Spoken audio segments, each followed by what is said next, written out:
ඉතිහාසයේ මේ ප්‍රදේශය හඳුන්වා තියෙන්නේ ගෝණ කර්ණිකා කියලා. ගෝණ කර්ණිකා කියලා කියන්නේ කර්ණිකාව කියලා කියන්නේ ප්‍රදේශය. අද වර්තමානයේ අපි දිස්ත්‍රික්කය ප්‍රාදේශීය ලේකම් කොට්ටාසය කියන වගේ අතීතයේ ඒ ගෝණ කර්ණිකාව කියන එක තමයි කර්ණිකාව කියන වචනයෙන් තමයි හඳුන්වලා දෙලා තියෙන්නේ. ඒ කර්ණිකාව තමයි පෞකාලික ශ්‍රී ගෝණමලය ගෝණ කියන වචනේත් එක්ක මොකද ඒකේ තියෙන අර භූගෝලීය පිහිටීමත් එක්ක ඒ නම් හැදිලා තියෙනවා. ඒ ගෝණ කියන එකත් එක්ක ඒ ප්‍රදේශයට මේ ශ්‍රී ගෝණමලය, තිරුකුණාමලය ආදී වශයෙන් මේ නාමයන් ඇවිල්ලා තියෙනවා. ඉතින් මේ තිරුකුණාමලය කියලා කියන්නේ අපේ ඉතිහාසයේ ඉතාමත්ම වැදගත් වරායක් වගේ සැලකෙනවා. ඒ වරාය තුල මම හිතන්නේ අපේ රටේ ආර්ථිකය පිළිබඳ වැදගත් සම්දිස්ථානයක් අනිටුවන් වෙනවා. ඒ වගේම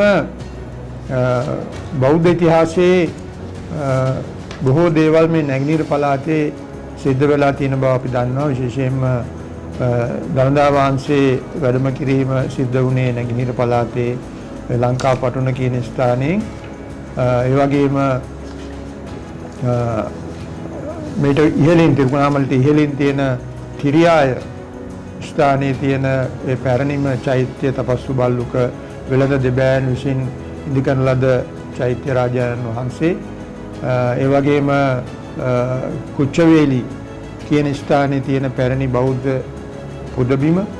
අපි සාමාන්‍යයෙන් දන්නවා මේ රටේ අපි මුහුදෙන් වටවෙච්ච දිවයිනක් විදියට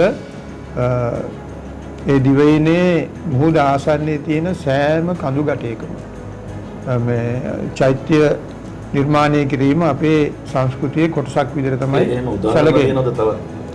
මම හිතන්නේ ඔය තිරුකුණාමලේ ආසන්නයේම සෑම කඳු ගැටයකම මම හිතන්නේ ස්ථාන 30කට වැඩිය තියෙනවා. ඒ වගේ චෛත්‍ය නිර්මාණය කරලා ඒව දැන් නටබුන් බවට පත් වෙලා තියෙන්නේ.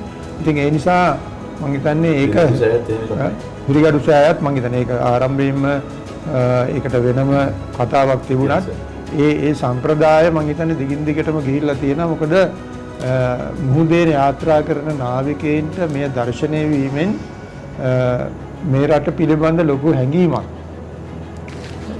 ඇති වෙනවා. අර ලයිට් කවුද මේ හිටපු ජනාධිපතිතුමා කිව්වා මේක ලයිට් හවුස් එකක් කියලා. නමුත් ඒ අර්ථයෙන් අපිට ගන්න බෑ. ලයිට් හවුස් එකක් කියලා කියන්නේ ඒ වගේ කතාවක් නෙවෙයි.